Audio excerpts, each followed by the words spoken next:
Breaking news చూస్తున్నాం. ధరణి పనితీరు భూ సంబంధిత అంశాలపై సీఎం రేవంత్ రెడ్డి సమీక్షలో కీలక నిర్ణయం తీసుకున్నారు. భూ సంబంధిత వివాదాల పరిష్కారానికి ప్రత్యేక కమిటీ ఏర్పాటు చేయాలని నిర్ణయించారు. ఆ కమిటీయే మార్గదర్శకాలు రూపొందిస్తుందని చెప్పారు. గతంలో కోనేరు రంగారావు కమిటీ మాదిరిగానే కొత్త కమిటీని నియమించాలన్నారు. భూ సంబంధిత వివాదాలకు శాశ్వత పరిష్కారం లభించేలా కమిటీ ప్రతిపాదనలను సూచించాలని సీఎం చెప్పారు. కమిటీలో మంత్రులు, రెవెన్యూ శాఖ ఉన్నతాధికారులు, రైతు ప్రతినిధులు, నిష్ణాతులు సభ్యులుగా ఉంటారన్నారు.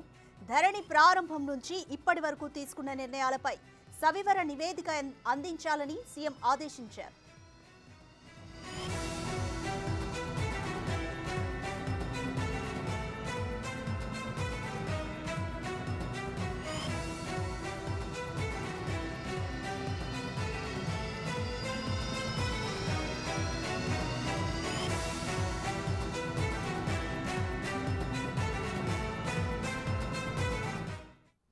కంప్లీట్ డీటెయిల్స్ మా deputy bureau chief Sadiq phone line లో అందిస్తారు.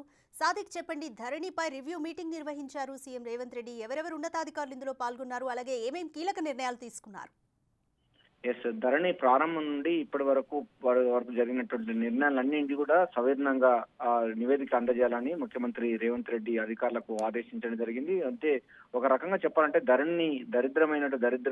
ధరణిని పూర్తి స్థాయిలో నిర్మూలించి దాన్ని పూర్తిగా తీసివేసి ఆ స్థానంలో భూమాత పోర్టల్ ను తీసుకొచ్చే లక్ష్యంగా ముఖ్యమంత్రి రేవంత్ రెడ్డి అయితే గట్టి ప్రణాళిక సిద్ధం చేస్తున్నట్టుగా మనకు కనబడుతుంది. రాష్ట్రంలో ధరణి పనితీరు, భూ సంబంధిత అంశాలపై ముఖ్యమంత్రి రేవంత్ రెడ్డి సమీక్షా సమావేశాన్ని నిర్వహించడం జరిగింది. ధరణి ప్రారంభం నుండి ఇప్పటి వరకు తీసుకున్న నిర్ణయాలు సవివరంగా పూర్తి స్థాయిలో నివేదిక అందజేయాలని కూడా అధికారులకు ఆదేశించాడు. అంతేకాకుండా భూ సంబంధిత వివాదాలకు ప్రత్యేక కమిటీ ఏర్పాటు చేయాలన్నది కీలకమైన నిర్ణయం తీసుకోవడం జరిగింది. రాష్ట్రంలో భూ సంబంధిత వివాదాలకు శాశ్వత పరిష్కారం తో పాటుగా తగు మార్గదర్శకాలు ఉండే విధంగా కూడా ముఖ్యమంత్రి రేవంత్ రెడ్డి అయితే స్పష్టం చేయడం జరిగింది. గతంలో ముఖ్యమంత్రిగా ఉన్నటువంటి మాజీ ముఖ్యమంత్రి కేసీఆర్ తీసుకున్న నిర్ణయాలన్నిటిపైన కూడా సమీక్ష చేసే లక్ష్యంగా ఈ యొక్క విధానం తీసుకున్నట్టుగా మనకు అర్థమవుతుంది.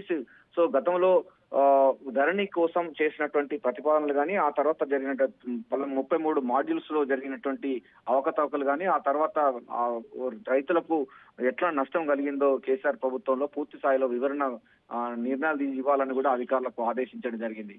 ఇక భూ సంబంధించినటువంటి వివాదాలు ఏవైతే ఉన్నాయో వాటికి శాశ్వత పరిష్కారం దిశగా అధికారులు చేయాలని కూడా చెప్పడం జరిగింది. ఇందులో ప్రత్యేక కమిటీలో మంత్రులతో పాటు రెవెన్యూ శాఖ అధికారులు ఉండాలని, రైతుల ప్రతినిధులు ఉండాలని, అదేవిధంగా భూ సంబంధిత చట్టాల్లో నిష్ణాతులు ఉండాలని కూడా అధికారులకు ఆదేశాలు జారీ చేయడం జరిగింది.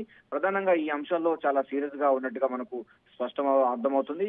ప్రధానంగా దీంట్లో ఆర్థిక శాఖ మంత్రి మట్టి విక్రమార్క, వైద్య ఆరోగ్య శాఖ మంత్రి దామోదర్ రాజనరసింహతో పాటు రెవెన్యూ, హౌసింగ్ సంబంధించినటువంటి వాళ్ళు, మంత్రి పొంగులేటి శ్రీనివాసరెడ్డి, రాష్ట్ర ప్రభుత్వ ప్రధాన కార్యదర్శి శాంతకుమార్ తో పాటు రెవెన్యూ ముఖ్య కార్యదర్శి నవీన్ మిత్తల్ కూడా ఈ ప్రజాప్రతినిధులు పాల్గొన్నారు. దీంతో పాటుగా రైతు సంబంధించినటువంటి నాయకులు కూడా పాల్గొనడం అన్నది ప్రాధాన్యత సంతరించుకుంది. దీంట్లో ఎన్ఎం శ్రీనివాసరెడ్డితో పాటు రైతు ప్రతినిధులు కోదండ రెడ్డి, వేం నరేందర్ రెడ్డి, సంపత్ కుమార్లు కూడా ఆ రెవెన్యూ అసోసియేషన్ ప్రతినిధులు కూడా హాజరు కావడం అన్నది ప్రాధాన్యత సంతరించుకుంది. ఎందుకంటే ధరణి మొదటి నుంచి కూడా వీళ్ళు పూర్తి స్థాయిలో వ్యతిరేకిస్తున్నటువంటి వారు కూడా ఈ యొక్క సమీక్ష సమావేశంలో ఉండడం జరిగింది. వారి యొక్క ప్రతిపాదన కూడా తీసుకొని భూ సంబంధిత వివాదాలకు శాశ్వత పరిష్కారం చేసే విధంగా ప్రత్యేక కమిటీ ఏర్పాటు చేయాలి. ఈ కమిటీలో మంత్రులతో పాటుగా రెవెన్యూ శాఖ అధికారులు, రైతు ప్రతినిధులు, భూ సంబంధిత చట్టాల్లో నిష్ణాతులు, ఎక్స్పర్ట్స్ ఉంటారు. వాళ్ళందరూ కూడా అంటే న్యాయశాఖలో ఎక్స్పర్ట్స్ ఉన్నారు, వాళ్ళకి సంబంధించిన వాళ్ళు ఉండే విధంగా చూసుకోవాలన్నది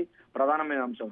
అంతేకాకుండా దీంట్లో ధరణి ప్రారంభం నుండి అంటే కేసీఆర్ మానస పుత్రిక ధరణి పోర్టల్ ప్రారంభం నుండి ఇప్పటి వరకు తీసుకున్న వివరాలు అన్ని కూడా సవివరణ మొత్తం పూర్తి స్థాయిలో కూడా డాటా నాకు కావాలని కూడా ముఖ్యమంత్రి రేవంత్ రెడ్డి అధికారులకు ఆదేశించడంతో ఈ యొక్క డొంక ఎంతవరకు కలుగుతున్నా కూడా రాష్ట్ర వ్యాప్తంగా చర్చనీయాంశంగా మారింది. రెవెన్యూ శాఖలో అధికారులు ఒక రకంగా భయం కొలుపుతుందని చెప్పవచ్చు. ఇప్పటి వరకు CCL లో కానీ రెవెన్యూ శాఖలో జరుగుతున్నటువంటి అనేక అవకతవకలు, భూ సంబంధించిన వివాదాలన్నీ కూడా బయటకు వచ్చే అవకాశం ఉంది.